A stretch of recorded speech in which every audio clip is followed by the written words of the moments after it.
Welcome to Status Secure, the weekly cyber threat briefing for executives who refuse to operate in the blind. Hosted by the Watcher 6 Collective, uniting former Army Special Forces and Naval Special Warfare Communications operators, alongside an industry-leading CISO nominated for Cybersecurity Woman of the World. We cut through the noise and give you the operational intelligence you need for mission success in a hostile digital environment. The enemy is listening. Is your status secure? Welcome to Status Secure. Today's transmission is about the longest, quietest failure inside the defense industrial base.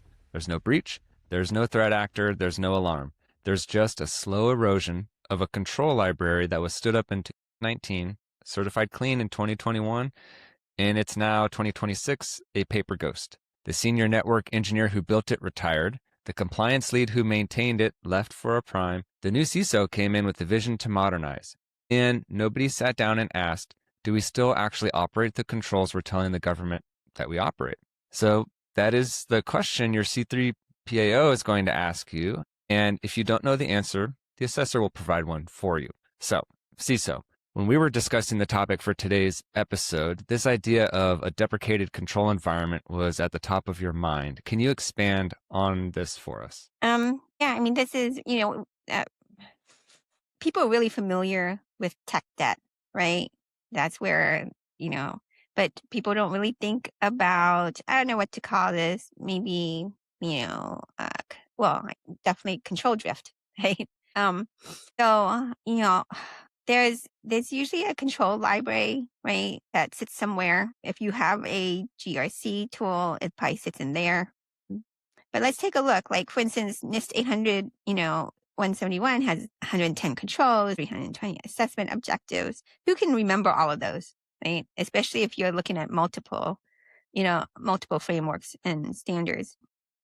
You have your control library, but then you have the actual people who are operating those controls, right? And a lot of times that's institutional memory, right? Or what we call tribal knowledge, right? And what happens is, this isn't a bad actor, coming in. This is the decay, right? A slow decay and created by, people leaving, people moving to other roles, right? New people coming in, new leaders coming in. And so these things don't create a log. There's no log, there's no alert, there's no SOC ticket to look at.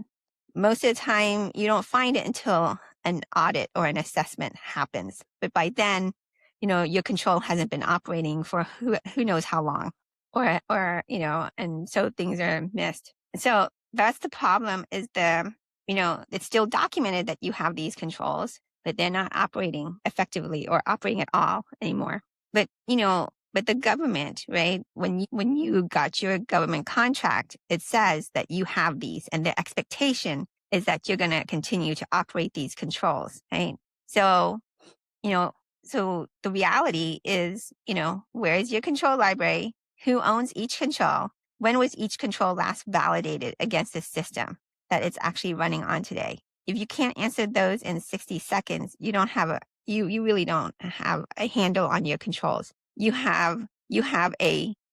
have to pull out your controls from your library, that's a museum. That's what was historically there. That's not what's operating right now. Yeah, and I know, coming from your background, your experience, we're not talking about small companies that don't have the team members, the resources at their disposal. You're talking about companies that have a CISO, that have a compliance officer, that have an SSP, that have a POM, all these things. And so what I'm hearing is, this is what I'm hearing in my basic analogy. It's like buying a car, like a used car, and you don't know when the oil was changed last, and you get it and you go, well, I'll just change it in 3,000 miles or 5,000 miles or 10,000, whatever, kind of your whatever car you have, whatever the standard is, right? Maybe we think, oh, I bought a new car, and then the time from when it needs to change starts when I bought it, as opposed to, well, wait a second, maybe I should dig deeper and go, when was the last oil change? Because maybe it was changed 10,000 miles ago, and you can't drive another 3,000 to 10,000 miles on it. You got to change it today, right? And then otherwise you're going to do some damage to your engine. This is kind of how this feels to me. It's, you get this new person. In your example, you get a new person that comes in and they're going, I'm not going to actually check when my oil was changed last. I'm just going to run with what I got. I should be good for the next 5 to 10 years. Maybe that's extreme, but it's kind of like what I'm hearing. So can you like walk me through a little bit further into detail on, I'm in an organization. I have all the people, I have all the resources, I have all the assets for this to not slip through the cracks. And if it is, help us with that. Help us understand this. What can we do? So first you have to understand where this, where this drift comes from. Like the first is an orphan custom control. Engineers do it all the time. They're troubleshooting and they've created a control because they've identified something. This control was done by, an engineer who it's in his head. He knows why he designed it. He knows why he's operating it and why it needs to be there. But, he's left the company now. Okay. Because usually really great senior people move around, right? It wasn't documented, because your GRC folks who maintain your control library didn't know about it, right? So now you've got this great control, but nobody documented it.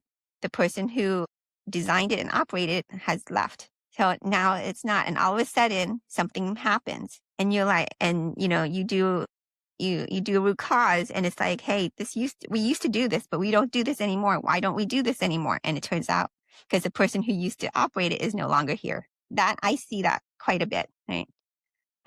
So the next thing is that happens is that you've changed your tools, right? You've replaced, like, as an example, you used to use Splunk and now you use Sentinel, right? Or you've replaced, especially security tools, there's a lot of them. And depending on who's the security leader, sometimes they want to bring their own tools in and now you've replaced them, right? So you've had a tool in there, you put the rules in place, what the tool is looking for. Now you've migrated to a new tool. It doesn't quite map one-to-one. And so you make some decisions about the new tool, right? Because you're moving to it.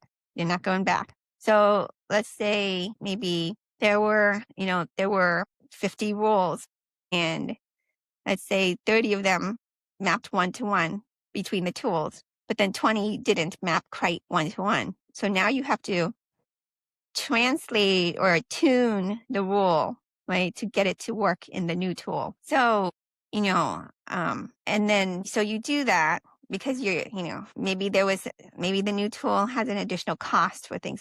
And there's decisions made that aren't security based, they're financial based, right? And so you hear that all the time in projects. Hey, we have to de-scope this because we ran out of time or we ran out of money, right? And so now the same thing, it's a new tool. So usually new people are working on the tool or they're learning it, right? They're new to the tool. So they're learning it. And so, and I've seen this too, where now, you have this tool, but it's not doing what it used to do. It's not monitoring for the things that it used to monitor. And nobody realizes that until something happens. I have an example. I know a client who they did a pen test, and their pen tester was able to send a large file with sensitive data in it, and their DLP did not catch it. And what happened was, you're going to find this kind of funny, but not funny. What happened was they had changed their DLP tool. And there was a period of time where a lot of companies put their rules into like monitoring mode, where where you'll get an alert, but it doesn't stop, right? Where it doesn't actually stop, because they're monitoring to make sure they're tuning it, right? They're making sure that it's correct. Well, in between the time frame that they were supposed to put it into just alert versus actually stopping, right? A change in people happened on the project and they forgot and never changed the configuration to actually stop, sensitive information from going out. It was still only sending alerts, but everybody believed that the tool was stopping, sensitive data from going out. I see that happen. And that was only discovered because luckily they had a pen test in that person, and that pen tester, ran that test and identified it. the next is, you document all these things in an SSP. Like that's required, right? That your system security plan. And like any other document, you're only required to review it when there's significant change, like material change, or, at least annually. But a lot of times the SSP isn't considered a policy, right? It's not considered a policy. It's considered like system documentation. And so even though that should be the case, it doesn't happen. They create the SSP one time because they were required to do it, and they never look at it again. And so now your SSP is, sits in a museum. And so it's not correct anymore. And so you really don't have a complete view of your security environment. And the CMMC Final Rule, which begins this November, it says that the gap between paper and practice is the first thing that they will document and identify if they go and they perform an audit. If your C3PAO comes in and you're required to do, right, an CMMC audit, that's the first thing they're going to look for. Hey, give us your SSP. And if that doesn't match what they find, that's number one. That's finding number one. And then the other one is, which we see a lot, is that people think that if you have a finding and then you put it in a poem to document it, to communicate it to leadership, then you're done. But that's not true. You have to remediate them. You can't have a finding sit on your poem for 3 years. For 3 years, you have this vulnerability and you haven't fixed it. That's going to be a finding. Got it. Yeah. And so I as you were going through those items, I thought, hey, if I would go back to that car analogy that I had, it's kind of like saying, hey, I bought this new car. I looked for the paperwork. I looked for the receipts. I looked through, I don't know, a database, maybe mechanics I know of, or some kind of VIN database. I checked with the dealership and I still can't figure out the last time the oil was changed. So even if it was changed right before I bought the car, I'm going to bite the bullet and I'm going to pay the money and I'm going to change it right now anyways, because it's the right thing to do. And that's, playing it safe. Last thing you want to do is drive the car with, 10,000 miles between last oil change and, messing up the engine. And that's kind of how I feel what you brought up is you can't forget about this stuff, but also maybe they weren't properly documented in the past. Like if I'm managing my car now and I might have a folder or maybe even something inside the dash, the glove box, that's like my oil changes, some of my repairs. So I know the last time, if I had to, I could go back into those documents and go, okay, this was the last time it happened, right? Last time I did this. That way, maybe I'm going to get screwed, right? Maybe there's a mechanic that's like, oh, these guys don't know much about their cars. So we're just going to tell them that they need a serpentine belt replaced. We're going to tell them that they need their tie rod replaced because they don't know any better. And it would be good to have some documentation to come back in the conversation and say, hey, you know what? I had that tie rod replaced like 6 months ago. So what's going on here? Right. Anyways, I'm kind of going on a tangent, but that's kind of how I feel on this topic of like documentation, right? I'm the driver. So maybe like in this scenario, I'm like the CISO of the company. And maybe right now there hasn't been a process of documenting and then maybe properly going through these things in a timely manner.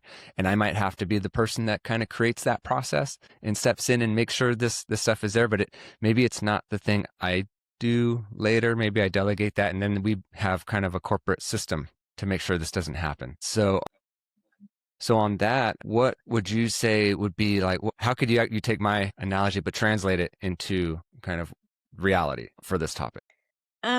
I mean, if you're buying a used car, right? If you're buying a used car, you don't just buy it and then all of a sudden go start replacing, like you mentioned, like the fan belt, the pistons, the engine, the tires, like when you first buy it, you're not going to be replacing things.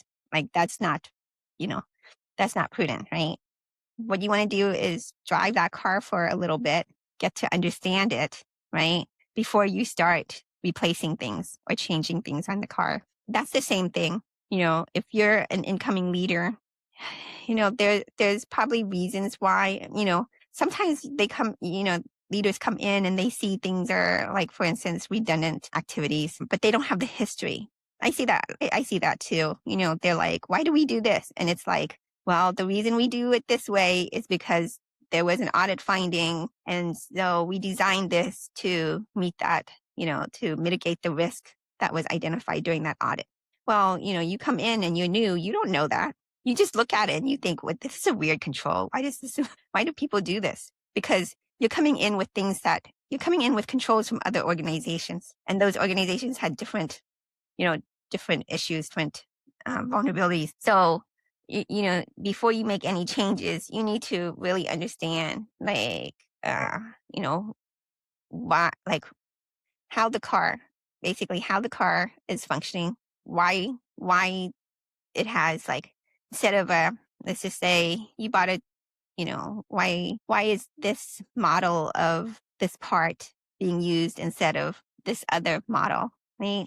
You have to learn those things. And so once you understand that, then you can start making changes. But I see people coming in and it's what they call vision first, right? So, the leader has a vision and they just want everybody to follow their vision and start making changes to that vision versus understanding, and then start redesigning controls. But that creates vulnerabilities if you don't understand why those things are there. Mm. So Got it. Yeah, and so I kind of want to do a small pivot. I want to talk about and focus on CMMC, and so let's talk about affirmation. There's under the CMMC Final Rule, the CEO or senior official signs an annual affirmation. So they're personally attesting that the controls are operating as documented. And so in this conversation, can you expand on that and let us know too, what happens if those don't line up, if that's not actually an accurate, if the controls documented aren't being operated? yeah, so that's true. Every year the senior leader has to attest, right? Has to attest that they're operating the way that they said that they were operating, right? Affirming those controls. So, it's required, and and you can't, and if something is identified, like if an audit comes and something comes up, or you had a breach or you had an incident, and now, the government auditors are coming in, right? They're going to say, you attested that this control was operating. You attested that your environment was what we had certified initially, we had certified you for. And saying that, I didn't know my control library had decayed. I didn't know this control wasn't operating anymore. It's not a defense. It's not a good, you can't use it. Nobody, no regulator, the government's not going to be like, oh, that's okay. We understand that happens. They're not going to say that to you. Right now, you're going to, now you're going to have serious issues with the federal government, and that's not a minor thing. So you could be fined, you could lose your ability to actually continue contracting with the government. I mean, the financial impact is major. Okay? And I mean, it could be from the auditor, it could be from internal, right? Somebody internally could do the what's called, whistleblower, right? Because if somebody whistleblows and it's true, they can get 15 to 30% of the settlement, right? So there's incentive there, right?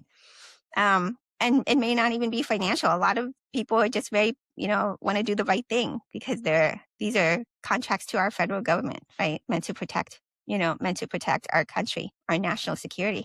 So, if you failed your affirmation or your certification, right, they'll say you're defrauding the government now at this point. So you're going to lose your ability to, again, have business going forward.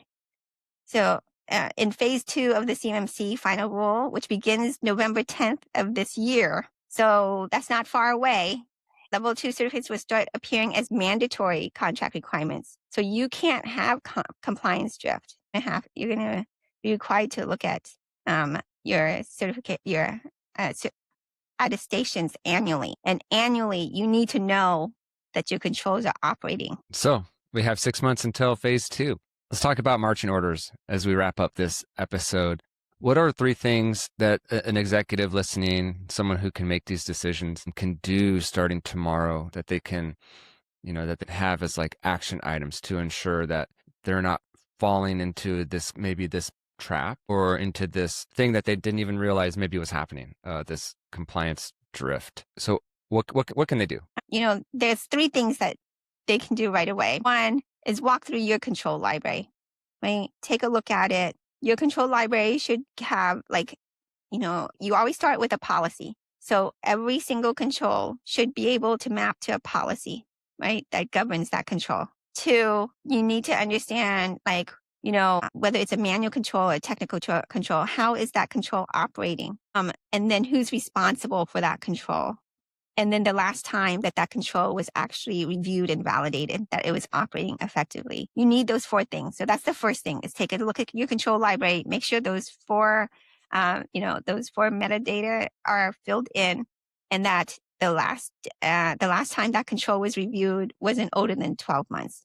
Second is tribal knowledge. That is going to, especially now we have AI, make sure everything's documented. Make that go through. That's what assessments are for. You don't want to wait for an external auditor, right? You can do your own internal self-assessment.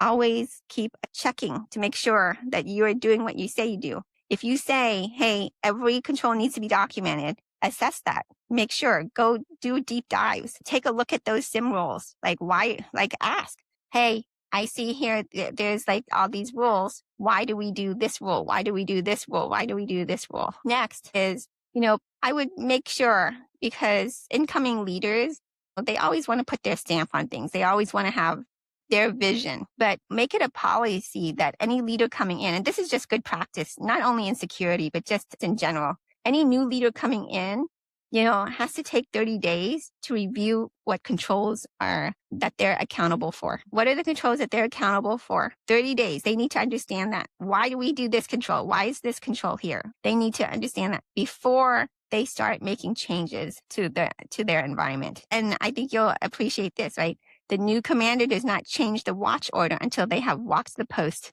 with the person they relieved. There you go. Yeah. And in other terms, well, from what you were saying, trust but verify, right? We're gonna come in and kind of what you mentioned earlier. We're gonna trust that the setup we're inheriting was set up that way for a reason. But then we're gonna dig deep and we're gonna verify it. We're gonna understand it. Why is it set up that way? Not just, okay, I'm trusting because someone told me, right? So the threat we covered today, it doesn't have a name. It's not nation state. It's not a ransomware crew. It's a slow, silent erosion of operational reality away from the documented standard that you have signed or you're going to sign your name to. So every cleared employee who walks out the door takes a piece of your control library with them, right? Maybe if you skip an inventory here or there, you may find out in an assessment one day that the watch hasn't been stood up in years. And we don't want that. So the standard isn't maintaining itself, the library doesn't update itself, and the watch doesn't stand itself. We have to do these things. So mission success is about documentation, institutional memory, right? Tribal knowledge, knowing what you have to do, who owns it, and when it was last verified. So we're going to trust, verify, we're going to do the work, and we're going to make sure that we've crossed our T's, right, dotted our I's, and we're going to execute the standard. So that's it for this week. We'll see you guys next week. Mission success isn't about luck. It's about preparation. You've heard the intel. Now, go put it to use. If you need to verify your security posture, I've established a secure line at watcher6.com/secure. Go there to get the briefing the enemy doesn't want you to have. We'll see you next week. Until then, keep your head on a swivel.